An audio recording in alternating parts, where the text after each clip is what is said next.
Tiga tanaman yang tidak boleh ditanam di depan rumah, benarkah membawa rezeki seret? Di berbagai budaya, termasuk tradisi Jawa dan kepercayaan masyarakat, terdapat anggapan bahwa menanam tanaman tertentu di depan rumah dapat membawa pengaruh buruk, seperti rezeki yang seret atau energi negatif. Dalam perspektif Primbon Jawa, keyakinan tentang tanaman yang ditanam di depan rumah memiliki arti simbolis yang erat kaitannya dengan kehidupan, rezeki, dan energi rumah tangga. Namun, pandangan ini sering bercampur dengan nilai-nilai adat dan mitos lokal yang dipercaya secara turun-temurun. Berikut adalah penjelasan terkait tema, 3 tanaman yang tidak boleh ditanam di depan rumah, menurut Primbon. 1. Pohon anggur, simbol kekacauan atau ketidakstabilan. Dalam kepercayaan tradisional atau Primbon Jawa, pohon anggur sering dianggap membawa energi yang tidak stabil karena sifatnya yang menjalar ke berbagai arah. Dalam tradisi Jawa, hal ini melambangkan kehidupan yang tidak fokus atau berkeping-keping, yang bisa memengaruhi keharmonisan keluarga. Pohon anggur juga sering menarik binatang kecil seperti ular atau serangga, yang dipercaya dapat membawa aura buruk. Dianggap sebagai simbol keterikatan atau penutupan jalan yang menghalangi masuknya keberkahan. Solusi Primbon: jika pohon anggur sudah terlanjur ditanam, pastikan menjaganya tetap rapi dan tidak membiarkan sulur-sulurnya menjalar sembarangan, karena dianggap sebagai penghalang masuknya keberuntungan. Perspektif Islam: Islam tidak mengenal tahayul seperti ini. Rezeki adalah ketetapan Allah, dan pohon atau benda mati tidak memiliki kuasa untuk menahan rezeki. Allah berfirman, dan tidak ada suatu makhluk melata pun di bumi melainkan Allah lah yang memberi rezekinya. Quran Surat Hud ayat 6. Rasulullah juga bersabda, seandainya kalian bertawakal kepada Allah dengan sebenar-benarnya, maka Dia akan memberi kalian rezeki sebagaimana Dia memberi rezeki kepada burung. Mereka pergi pagi-pagi dalam keadaan lapar dan kembali sore hari dalam keadaan kenyang. Hadis riwayat Tirmidzi. Rezeki datang dari Allah, bukan dari pohon anggur atau apapun di depan rumahku. Aku memilih bertawakal dan bersyukur atas setiap nikmatnya. Saya percaya bahwa tanaman adalah ciptaan Allah yang membawa manfaat. Jika dirawat dengan baik, pohon anggur dapat menjadi berkah, bukan penghalang. Pohon anggur mengajarkan bahwa ketidakteraturan membawa ketidakharmonisan. Jadilah seperti sulur yang terarah agar hidupmu teratur. 2. Pohon pepaya melambangkan kehidupan yang rapuh. Dalam kepercayaan tradisional atau Primbon Jawa, pohon pepaya, meskipun produktif, dianggap kurang cocok ditanam di depan rumah karena sifat batangnya yang rapuh. Hal ini melambangkan kelemahan dalam pondasi keluarga, baik dari segi hubungan, rezeki, maupun keberkahan. Pohon pepaya juga sering dikaitkan dengan energi sedih, karena daunnya yang selalu menjuntai ke bawah, seakan membawa kesan kesedihan. Solusi Primbon: jika ingin menanam pohon pepaya, disarankan agar ditanam di kebun atau halaman belakang rumah sebagai simbol hasil yang tersembunyi. Perspektif Islam: Islam mengajarkan bahwa keyakinan seperti ini tidak memiliki dasar. Allah lah yang menentukan stabilitas rezeki seseorang. Rasulullah bersabda, jangan kalian percaya kepada buruk sangka dan tahayul, karena keduanya termasuk perbuatan syirik. Hadis riwayat Abu Dawud. Pohon pepaya, seperti tanaman lainnya, adalah ciptaan Allah yang memberikan manfaat. Bahkan, pepaya adalah salah satu buah yang memiliki banyak manfaat kesehatan dan kebaikan. Kerapuhan bukan terletak pada pohon, tetapi pada kurangnya tawakal kepada Allah.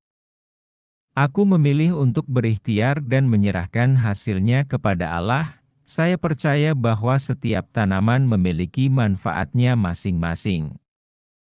Pohon pepaya yang saya tanam adalah anugerah Allah yang membawa berkah. Pepaya memberi pelajaran bahwa keberhasilan sejati tidak perlu ditunjukkan di depan, tetapi diletakkan di tempat yang aman untuk dinikmati bersama keluarga. 3. Pohon kaktus, simbol kesulitan dan ketegangan. Dalam kepercayaan tradisional atau primbon Jawa, pohon kaktus dianggap sebagai tanaman panas yang membawa energi konflik atau ketegangan dalam rumah tangga. Duri-duri pada kaktus melambangkan pertengkaran atau halangan yang tidak diinginkan. Menanamnya di depan rumah dianggap mengundang energi tajam yang dapat mengganggu keharmonisan keluarga. Solusi primbon. Jika ingin menanam kaktus, disarankan meletakkannya di tempat tertentu, seperti taman kecil atau di pot yang tidak langsung menghadap pintu rumah, untuk menghindari penyebaran energi negatif. Perspektif Islam. Keyakinan semacam ini bertentangan dengan Islam. Tanaman tidak memiliki kekuatan metafisik untuk memengaruhi hubungan keluarga. Allah berfirman, "Jika Allah menimpakan sesuatu kemudaratan kepadamu, maka tidak ada yang dapat menghilangkannya kecuali Dia."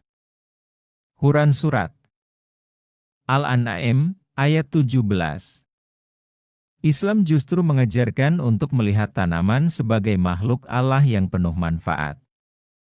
Kaktus, misalnya, adalah simbol ketahanan karena kemampuannya bertahan dalam kondisi sulit.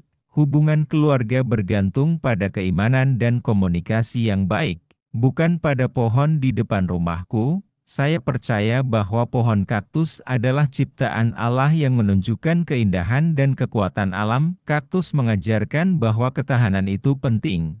Tetapi jangan sampai ketahananmu menjadi tajam hingga melukai orang di sekitarmu. Kesimpulan, perspektif Islam tentang tahayul dan tanaman. Islam menegaskan bahwa rezeki, keberkahan, dan keselamatan adalah hak prerogatif Allah. Tidak ada benda mati yang dapat memengaruhi kehidupan manusia, kecuali jika Allah mengizinkan. Rasulullah bersabda, "Ketahuilah, jika seluruh umat manusia berkumpul untuk memberikan manfaat kepadamu, mereka tidak akan mampu kecuali atas izin Allah. Dan jika mereka berkumpul untuk menimpakan mudarat kepadamu, mereka tidak akan mampu kecuali atas izin Allah." Hadis riwayat Tirmidzi. Tanaman adalah ciptaan Allah yang memberikan manfaat bagi manusia.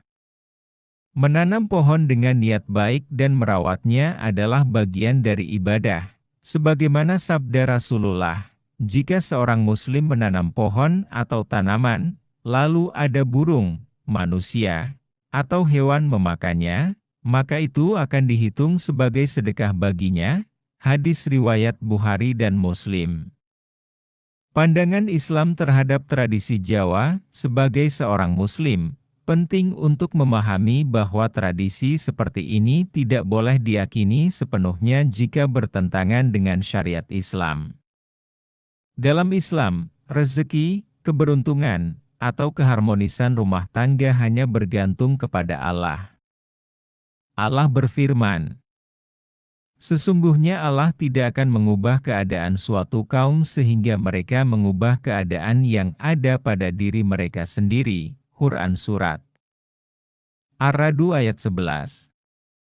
Rasulullah bersabda, "Barang siapa yang menyerahkan urusannya kepada selain Allah, maka ia telah terlepas dari perlindungannya." Hadis riwayat Ahmad. Langkah-langkah menghindari tahayul tentang tanaman. 1. Perkuat akidah. Yakinlah bahwa segala sesuatu adalah ketetapan Allah. Jangan percaya pada mitos atau tahayul tanpa dasar syariat. 2. Pelajari ilmu agama. Fahami ajaran Islam tentang rezeki, keberkahan, dan kebaikan. Rasulullah memerintahkan umatnya untuk berpegang pada Al-Quran dan Sunnah. 3. Manfaatkan tanaman dengan bijak.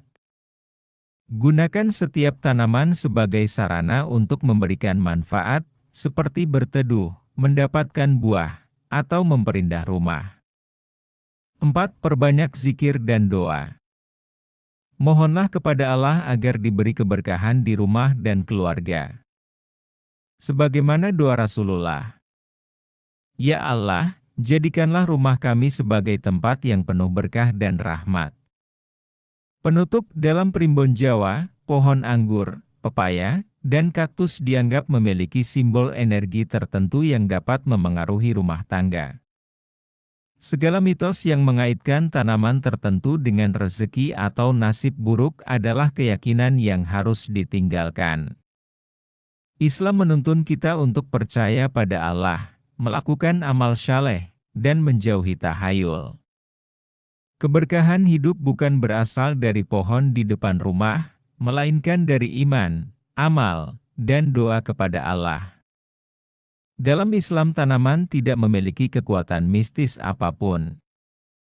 Sebagai Muslim, kita harus memandang tanaman sebagai ciptaan Allah yang memberikan manfaat, sambil tetap menjaga rumah agar rapi, bersih, dan penuh doa. Kesejahteraan rumah tidak bergantung pada jenis tanaman, tetapi pada keimanan, doa, dan usaha dari setiap penghuni rumah. Saya percaya bahwa tanaman yang saya tanam membawa manfaat dan menjadi salah satu bentuk rezeki dari Allah. Saya memilih untuk memanfaatkan segala ciptaan Allah dengan bijak, menjaga rumahku dengan doa, dan memperkuat keyakinan kepadanya.